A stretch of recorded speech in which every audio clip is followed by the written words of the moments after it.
Respiration कुठं होते? मला सांगा अनएरोबिक रेस्पिरेशनचे सगळ्यात महत्त्वाचे रिक्वायरमेंट काय आहे सर? तर ते म्हणतात इन अब्सेन्स ऑफ O2 नसला पाहिजे तिथं तर जे रेस्पिरेशन होईल त्याला काय म्हणतो आपण? अनएरोबिक रेस्पिरेशन म्हणतो. आठवते का सगळ्यांना? आठवते का? शिकलोय आपण अनएरोबिक रेस्पिरेशन मध्ये, आहे की नाही? यस. म्हणून आपल्या पुस्तकात काय दिलाय हा पॉईंट महत्वाचा, energy production in micro organism through anaerobic respiration. आता हे सगळं कुठं होते बाळ? तर 2-3 कन्सेप्ट आपल्या पुस्तकात दिलेले आहेत. कुठले कन्सेप्ट आहेत? सोपे आहेत की हे जे अनएरोबिक रेस्पिरेशन होते ते होते मायक्रो ऑर्गॅनिझम मध्ये, खास करून कोणामध्ये होते? मायक्रो ऑर्गॅनिझम मध्ये. कोणामध्ये होते? मायक्रो ऑर्गॅनिझम मध्ये, खास करून बॅक्टेरिया वगैरे वगैरे. Okay. Some organism cannot live in presence of oxygen. काय म्हटलेलं आहे? काही ऑर्गॅनिझम जगत नाही. कॅनॉट लिव्ह म्हणजे जगणं. कशासाठी? In presence of oxygen. ऑक्सिजनची गरज नसते. खास करून ते म्हणतात मेनी बॅक्टेरिया. काय असतात? Many bacteria. बॅक्टेरियांना ऑक्सिजनची गरज लागत नाही किंवा ऑक्सिजन असेल तर जगत नाही. बरं, पुढे मग sir, such living organism have to perform anaerobic respiration for energy production. मग यांना तर जगायचं आहे, एनर्जी प्रोडक्शन करायची आहे. मग अशा वेळी ते काय करतात? विदाऊट ऑक्सिजन काय करतात? रेस्पिरेशन करण्याचा प्रयत्न करतात आणि त्यांनाच म्हणतो आपण अनएरोबिक रेस्पिरेशन. काय म्हणतो? Anaerobic respiration. Anaerobic respiration. Anaerobic respiration. बरं, मग सर महत्वाचं काय सर? याच्यामध्ये काय काय प्रोसेस होतात आणि काय काय होत नाही? सगळ्यात महत्वाचं आहे याच्यामध्ये सगळ्या प्रोसेस होतात जवळपास. कुठल्या होतात? सगळ्यात महत्वाचं ग्लायकोलिसिस अँड फर्मेंटेशन. आता फर्मेंटेशन काय ते सांगतो. Fermentation are 2 step of anaerobic respiration. जसं आपण एरोबिक रेस्पिरेशनच्या खूप साऱ्या प्रोसेस बघितल्या होत्या, एरोबिक रेस्पिरेशनच्या खूप साऱ्या प्रोसेस बघितल्या होत्या की कुठलं पायरुविक ऍसिड, ऍसिडिल कोई, क्रेब्स सायकल, असे हे सगळे स्टेप बघितल्या होत्या. हे म्हणतात एरोबिक रेस्पिरेशन मध्ये 2 स्टेप आहेत. कुठल्या आहेत? एक तर ग्लायकोलिसिस होते अनएरोबिक मध्ये आणि दुसरं होते फर्मेंटेशन. काय होते? फर्मेंटेशन. फर्मेंटेशन. आता फर्मेंटेशनची प्रोसेस म्हणजे काय? मी मराठीत सांगण्याचा प्रयत्न करतो, समजून घ्या. परत गोष्टीसारखं लक्षात ठेवा. फर्मेंटेशन म्हणजे काय? आठवा. जर तुमच्या घरात इडली डोसा बनत असेल, समजा जर इडली बनत असेल तर त्याचं बॅटर, त्याला बॅटर म्हणतात. ते जे आटा भिजवून ठेवतात ना ते बॅटर, ते जे बॅटर आहे ते रात्रभर भिजत टाकते आई, आहे की नाही? घालते की नाही? यस. आता होतंय काय? ते बॅटर आहे ना, ते बॅटर रात्रभर भिजत टाकलं की काय होतं की रात्री जे छोटंसं असतं ते फुगते, रात्रभर फुगते ना बाळ. ते कशामुळे फुगते? तर याच्यामुळे, बॅक्टेरियांमुळे. एक गोष्ट. दुसरी गोष्ट महत्वाची काय? ती जी प्रोसेस आहे ना रात्रभर भिजत घालण्याची, आपल्या भाषेत त्याला आंबवणं म्हणतात. त्या प्रोसेसलाच म्हणतात फर्मेंटेशन. काय म्हणतात? फर्मेंटेशन. आणखी फर्मेंटेशनची प्रोसेस सांगतो मी तुम्हाला कुठे आहे. फर्मेंटेशनची आणखी दुसरी प्रोसेस आहे बाळांनो की केक आणि ते नरम ब्रेड वगैरे बनवतात ना, त्या ब्रेड केकचा डो बनवतात. डो म्हणजे तो आटा, तो भिजत, तो असा आटा तयार केला की त्याला काही वेळासाठी ठेवून देतात, काही वेळानंतर तो फुगते. नरम ब्रेड पाहिल्या का कशा फुगतात त्या? ती जी प्रोसेस आहे ना फर्मेंटेशन, त्याला म्हणतात फर्मेंटेशन.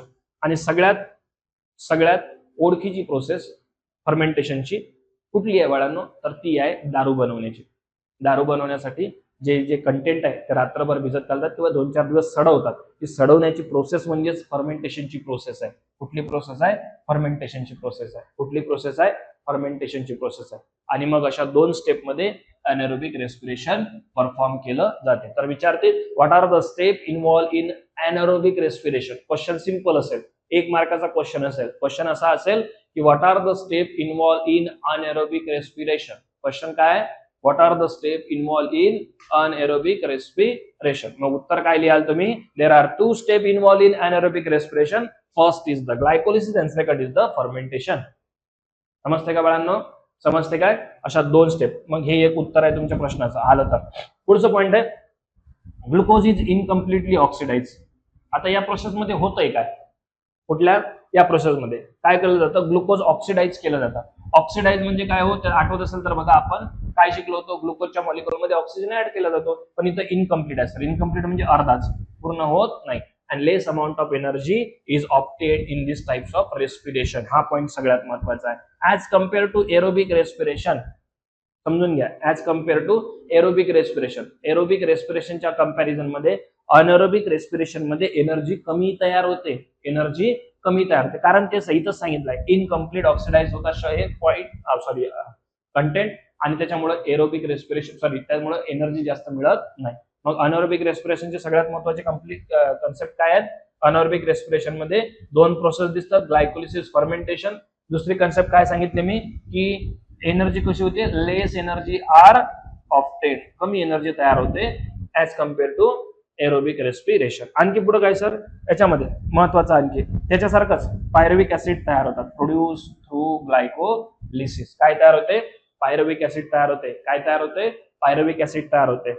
आणि मग हे pyruvic acid glycolysis to convert into other organic acid, आणि मग हे पायरुविक ऍसिड ऍसिडिल कोए मध्ये न जाता दुसऱ्या ऍसिड मध्ये जातं, त्याला म्हणतात ऑर्गॅनिक ऍसिड किंवा दुसऱ्या भाषेत त्याला म्हणतात अल्कोहोल. आपल्या भाषेत त्याला दारू पण म्हणतो आपण, alcohol. Okay, with the help of some enzyme, याला मदत करणारे काही एन्झाईम असतात. समजताय का, समजताय का. अनएरोबिक रेस्पिरेशन बघा कन्सेप्ट सोपे आहेत, आपल्या पुस्तकात जसे जसे वाक्य आहेत तसेच उचललेले आहेत. सगळ्यात महत्वाचं एनर्जी प्रोडक्शन कुठं, मायक्रो ऑर्गॅनिझम मध्ये. हायर अॅनिमल मध्ये तर आपण बघितलं, काय बघितलंय की ग्लायकोलिसिस, त्याच्यानंतर क्रेब्स सायकल आणि त्याच्यानंतर इलेक्ट्रॉन ट्रान्सपोर्ट चेन हे बघितलंय. पण काहींमध्ये सुद्धा बाकीच्यांमध्ये पण एनर्जी प्रोडक्शन होते, खास करून मायक्रो ऑर्गॅनिझम मध्ये. मायक्रो ऑर्गॅनिझम मध्ये एनर्जी प्रोडक्शन कुठल्या प्रोसेस नव्हते, तर ते म्हणतात तिथं ऑक्सिजनची गरज नसते, म्हणून त्याला म्हटलं आपण अनएरोबिक रेस्पिरेशन. ओके, मग ते कुठं तयार, खास करून कुठं होतात हे अनएरोबिक रेस्पिरेशन, ते म्हणतात मेनी बॅक्टेरियामध्ये होतात. बॅक्टेरियामध्ये जे एनर्जी प्रोडक्शन होते ते. मग त्यासाठी दोन प्रोसेस कुठल्या सांगितल्या, एक तर ग्लायकोलिसिस, दुसरी फर्मेंटेशन. मग त्याच्यामध्ये आणखी काय सांगतात ते, एनर्जी कशी तयार होते, less amount of energy are obtain, म्हणजे खूप कमी एनर्जी तयार होते सर. आणि सगळ्यात महत्वाचा कन्सेप्ट केलेला आहे की पायरुविक ऍसिड जे तयार होतं ग्लायकोलिसिसनं, ते कन्वर्ट कशात होतं, ऑर्गॅनिक ऍसिड किंवा अल्कोहोल मध्ये. आणि याला मदत करणारे काय असतात, काही एन्झाईम्स असतात. काय असतात, काही एन्झाईम्स असतात. बरं, आणखी पुढचा पॉईंट काय दिलेला आहे, आणि बघा काय म्हटलेलं आहे इथं की pyruvic acid through glycolysis convert into alcohol. शब्द समजून घ्या, pyruvic acid produce through glycolysis, pyruvic acid तयार होते. ओके, कशानं, ग्लायकोलिसिसनं, आणि ते कन्वर्ट कशात होते, अल्कोहोल मध्ये कन्वर्ट होते. कशामध्ये, with the help of enzyme through this process. आणि या प्रोसेसला सगळ्यात मिळून काय म्हणतात सर, फर्मेंटेशन म्हणतात. काय म्हणतात, फर्मेंटेशन म्हणतात. तर ही डेफिनेशन पाठ करून ठेवा, क्वेश्चन येईल. What is mean by fermentation, definition विचारते. Definition, what is mean by fermentation. तर आपल्या पुस्तकातलं उत्तर इथून काय करा, अंडरलाईन करून ठेवा. इथून अंडरलाईन करून ठेवा. कुठून, इथून. Pyruvic acid produce through glycolysis. सगळ्यात महत्वाचं पायरुविक ऍसिड तयार केलं जाते कुठल्या प्रोसेसनं, through glycolysis. Glycolysis, through glycolysis. Pyruvic acid produced through glycolysis convert into alcohol with the help of enzyme, and in this process called as fermentation. खतम काम. आपल्याला विचारतील तर एक मार्काला डेफिनेशन विचारू शकतात. आजपर्यंत आलेल्या डेफिनेशन आहेत म्हणून तुम्हाला सांगतोय. काय विचारतील त्याच्या खाली मी अंडरलाईन करतो. काय विचारतील याचा माझा अंदाज नाही, तुमचा अंदाज नाही. मी फक्त अंदाज म्हणजे माझा शिकवण्याच्या त्याच्यावरून सांगतोय की काय पद्धतीचे प्रश्न विचारू शकतात, त्यांच्याकडे काय पद्धती विचारण्याची असेल. त्यांनी काही विचारू द्या, आपल्याकडचे आन्सर तयार पाहिजे, म्हणून एवढा फापट पसारा तुमच्या समोर आहे. तर काय म्हटलेलं आहे मी की फर्मेंटेशनची डेफिनेशन विचारू शकतात. आता पुढचा पॉईंट, इन हायर प्लांट. बघा काय म्हणतो मी, काय म्हटलं तुम्हाला मगाशी की हायर प्लांट मध्ये खास तर एरोबिक रेस्पिरेशनची ऑक्सिजनची गरज असते आणि काय होतात, एनर्जी तयार होते. आणि मी तुम्हाला दुसरा पॉईंट काय सांगितला की लोअर अॅनिमल मध्ये, खास करून मायक्रो ऑर्गॅनिझम मध्ये जे एनर्जी प्रोडक्शन होते ते अनएरोबिक पद्धतीने होते.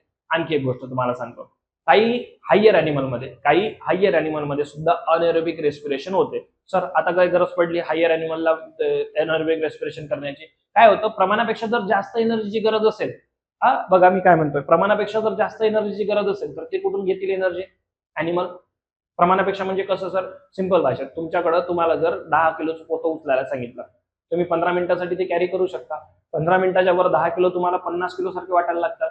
मग त्याच्यासाठी जी एनर्जी लागते, जड काम करण्यासाठी जी एनर्जी लागते, ते कुठून आणणार तुम्ही, कारण की तुम्ही श्वास घेतात आणि श्वास सोडतात, त्याच काळात तुमची एनर्जी तयार होऊ राहिली. ऑक्सिजन तुमच्या ग्लुकोज मध्ये ऍड होऊन काय होऊ राहिला, एनर्जी देऊ राहिला. पण प्रमाणापेक्षा जास्त जर एनर्जीची गरज पडली, फॉर एक्झाम्पल तुम्हाला सांगतो कुठं पडते, हे धावणारे लोक असतात ना, ऍथलेटिक्स म्हणतात त्याला, खेळाडू असतात ना, त्यांच्या पायात क्रॅम्प वगैरे येतात, माहिती आहे तुम्हाला. क्रॅम्प म्हणजे काय, ते पाय दुखतात, ते खाली पडतात वगैरे वगैरे.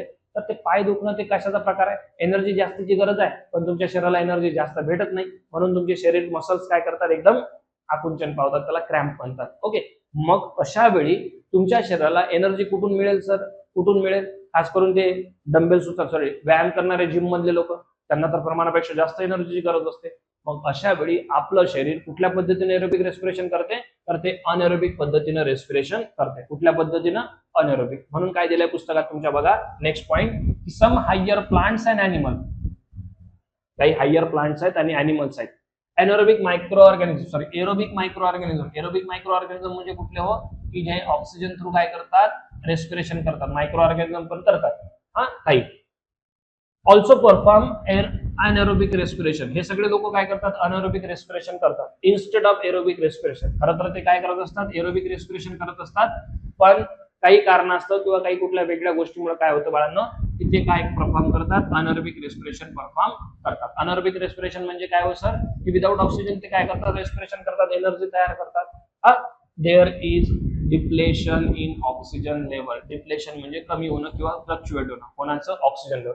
जर ऑक्सिजन कमी जास्त झाला असेल तरी ते काय करतात, मग काय करतात, अनएरोबिक रेस्पिरेशन करून काय करतात, एनर्जी प्रोडक्शन करतात. कधी? ज्यावेळी depleting in oxygen level in surrounding, आजूबाजूचा ऑक्सिजन लेवल जर कमी झाला असेल तर मग अनएरोबिक रेस्पिरेशन करतात. कोण? हायर प्लांट पण करतात, अॅनिमल करतात आणि काही मायक्रो ऑर्गॅनिझम पण करतात. खास करून एरोबिक मायक्रो ऑर्गॅनिझम काय करतात, अनएरोबिक रेस्पिरेशन करतात. अनएरोबिक रेस्पिरेशन म्हणजे काय, ऑक्सिजन सोडून देतात, बाकीच्या कंटेंटनं काय करतात, रेस्पिरेशन करण्याचा प्रयत्न करतात. मग सर काय म्हटलंय, फॉर एक्झाम्पल, आता कुठल्या कुठल्या आहेत ते एक एक गोष्ट समजून घेऊ. पहिले एक्झाम्पल दिलंय, सीड्स काय करतात, performing aerobic respiration in the soil is submerge under water during germination. काय म्हटलेलं आहे, सीड्स काय करतात, अनएरोबिक रेस्पिरेशन करतात. कधी? इफ सॉइल, सॉइल कुठं आहे, पाण्यात सबमर्ज आहे. पाण्यात submerge, soil is submerge in under water. Submerge म्हणजे डुबलेली आहे, पाणी आहे खूप सारं. बघा मी काय म्हणतो, पाणी आहे आणि या पाण्यात माती आहे आणि त्या मातीत जर एखादा सीड्स दडलेला आहे, हा सीड्स ज्यावेळी वाढेल ना, सीड्स काय करेल, वर येण्याचा प्रयत्न करेल. मग हा सीड्स वर येण्याचा प्रयत्न करेल तर याला एनर्जी लागेल. मग ती एनर्जी कुठल्या पद्धतीने करेल, तर ते एनर्जी अनएरोबिक रेस्पिरेशनच्या पद्धतीने करतील. कारण की पाण्यात ऑक्सिजन भेटेलच अशी गॅरंटी नाही, कमी असेल, असला तरी कमी असेल. मग त्यावेळी काय करतील, सीड्स अनएरोबिक रेस्पिरेशन करतील, अनएरोबिक रेस्पिरेशन करतील. हे झालं प्लांटचं. दुसरं आहे, सिमिलरली आवर मसल सेल्स, आपल्या मसल सेल्स जे आहेत, muscle cells perform anaerobic respiration. कधी करतात, perform the while performing the exercise. तुम्ही ज्यावेळी व्यायाम करता बाळांनो, त्या व्यायामाच्या वेळी तुमच्या शरीराला जास्त एनर्जीची गरज असते.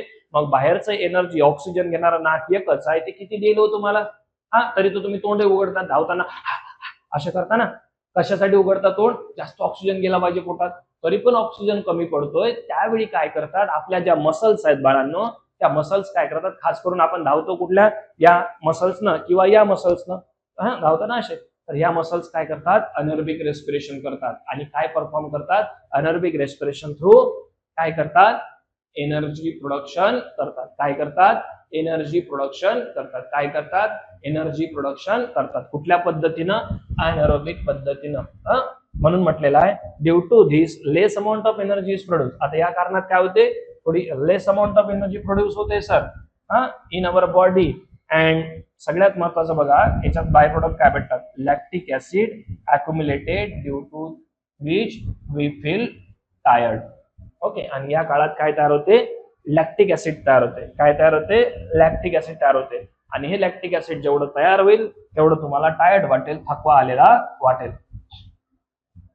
ओके, समजतंय का, समजतंय का अनएरोबिक रेस्पिरेशन, समजतंय का अनएरोबिक रेस्पिरेशन. हे आहे सगळं अनएरोबिक रेस्पिरेशनचा पार्ट.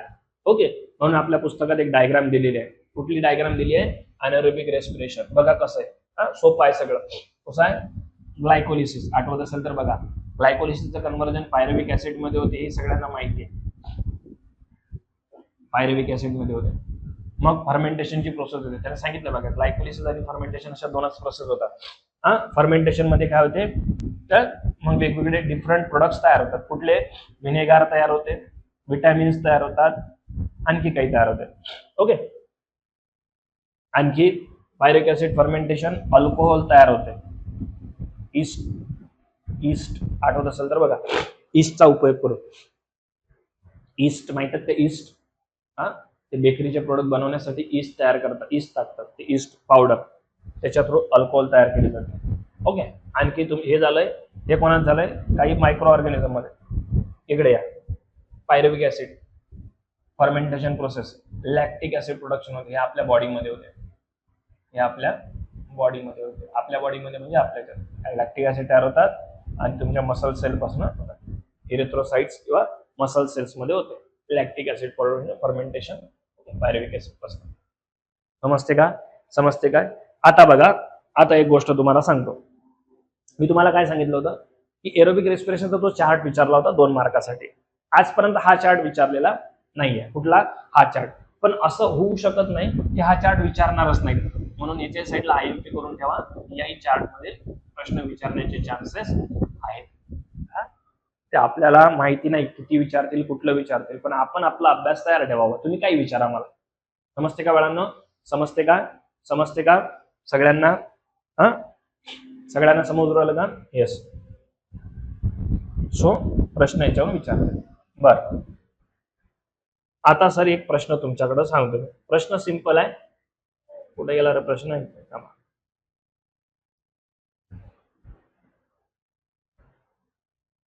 हा प्रश्न गिव्ह द रिझन आहे. हा प्रश्न लिहून घ्यायचा थोड्या वेळानं, मी सांगतो तो लिहा. काय म्हटलं? क्वेश्चन सिंपल आहे. क्वेश्चन गिव्ह द रिझन विचारलाय. एनी टू विचारले 4 मार्काला. एनी टू 4 मार्काला म्हणजे एक प्रश्न 2 मार्काला आहे. एक क्वेश्चन 2 मार्काला आहे. आणि क्वेश्चन सिंपल आहे. काय विचारलाय? Sometimes higher plants and animal to perform anaerobic respiration. Simple आहे क्वेश्चन. ते विचारताय की असं का होते की काही हायर प्लांट्स आणि ॲनिमल अनारोबिक रेस्पिरेशन करतात. सर काय करतात? अनारोबिक रेस्पिरेशन करतात. आता याचा रिझन कुठं आहे? आता जो शिकवला ना तो पॅरेग्राफ, पुस्तकात जर गेलात तुम्ही तर तो तुम्हाला पॅरेग्राफ दिसतो. कुठं आहे पॅरेग्राफ? हा पॅरेग्राफ. पॅरेग्राफ मधलं हे लाईन कुठली कुठली की some higher plants and animal can perform also anaerobic respiration instead of aerobic respiration if there is depletion. कारण काय आहे? Depletion in oxygen level in surrounding. हे खरं कारण आहे. हे खरं कारण आहे का? जर ऑक्सिजन कमी असेल कुठं त्यांच्या सराउंडिंगला हायर प्लांटच्या, तर ते काय करतात? एरोबिक रेस्पिरेशन करत नाही. ते काय करतात? अनारोबिक रेस्पिरेशन करतात. मग त्याचे एक्झाम्पल लिहिले तरी चालेल. हे 2 एक्झाम्पल लिहा म्हणजे तुमच्या उत्तराचा आणखी काय पडेल? इम्प्रेशन पडेल. पण उत्तर केवढं आहे? फक्त उत्तर एवढंच आहे की डिप्लेशन इन इथपर्यंत. समजून राहिलं का? प्रश्न कुठले आहेत? हा प्रश्न 2020चा 22चा प्रश्न आहे. 20 का किंवा 22चा आहे. कुठला प्रश्न आहे? हा की give the scientific reason sometimes higher plant and animal to perform anaerobic respiration. पटकन लिहून घ्या हा प्रश्न.